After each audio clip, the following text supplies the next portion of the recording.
Hey, everybody. All right, homework for tonight, Wednesday, May 29th. Okay, you're going to listen to me read to the first half of this story, Wonder Horse, and then you're going to answer these two questions. What does the main character want to do, and why is this so important to him? Okay, so this is the story Wonder Horse, the first half. Sorry, hold on. All right, my Wonder Horse. He was white, white as memories lost. He was free, free as happiness is. He was fantasy, liberty, and excitement. He filled and dominated the mountain valleys and surrounding plains. He was a white horse that flooded my youth with dreams and poetry. Around the campfires of the country and in the sunny patios of the town, the ranch hands talked about him with enthusiasm and admiration. But gradually their eyes would become hazy and blurred with dreaming. The lively talk would die down, all thoughts fixed on the vision evoked by the horse, myth of the animal kingdom, poem of the world of men.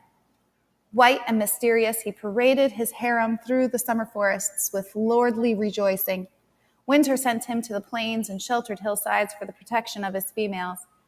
He spent the summer like an oriental potentate in his woodland gardens. The winter he passed like an illustrious warrior celebrating a well-earned victory. Okay, I'm going to pause here and make sure that I understand. Okay, so I think they're talking about a horse, a beautiful white horse that the ranchers or the cowboys talk about all the time, about how beautiful and majestic he is. He was a legend. The stories told of the Wonder Horse were endless, some true, others fabricated. So many traps, so many snares, so many searching parties, and all in vain. The horse always escaped, always mocked his pursuers, always rose above the control of man. Many a valiant cowboy swore to put his halter and his brand on the horse, but always he had to confess later that the mystic horse was more of a man than he. I was 15 years old. Although I had never seen the Wonder Horse, he filled my imagination and fired my ambition. I used to listen open-mouthed as my father and the ranch hands talked about the phantom horse who turned into mist and air and nothingness when he was trapped. I joined in the universal obsession, like the hope of winning the lottery, of putting my lasso on him someday, of capturing him and showing him off on Sunday afternoons when the girls of the town strolled through the streets. Okay, so I'm going to pause again and make sure that I understand. So these ranchers and cowboys, their job is to catch horses and cattle. So it sounds like they really want to catch this majestic white horse that they keep seeing all the time. Same with the narrator. Even though he's younger, he's 15, he would like to do it as well. It was high summer. The forests were fresh, green, and gay. The cattle moved slowly, fat and sleek in the August sun and shadow. Listless and drowsy in the lethargy of late afternoon, I was dozing on my horse. It was time to round up the herd and go back to the good bread of the cowboy camp. Already my comrades would be sitting around the campfire, playing the guitar, telling stories of past or present, or surrendering to the languor of the late afternoon. The sun was setting behind me in a riot of streaks and colors, deep, harmonious silence. I sit drowsily still, forgetting the cattle and the glade. Suddenly the forest falls silent, a deafening quiet. The afternoon comes to a standstill. The breeze stops blowing, but it vibrates. The sun flares hotly. The planet, life, and time itself have stopped in an inexplicable way. For a moment, I don't understand what is happening. Then my eyes focus. There he is, the Wonder Horse, at the end of the glade on high ground, surrounded by summer green. He is a statue. He is an engraving, line and form and white stain on a green background, pride, prestige, and art incarnate in animal flesh, a picture of burning beauty and virile freedom. An ideal, pure and invincible, rising from the eternal dreams of humanity. Even today, my being thrills when I remember him. A sharp neigh, a far-reaching challenge that soars on high, ripping the virginal fabric of the rosy clouds.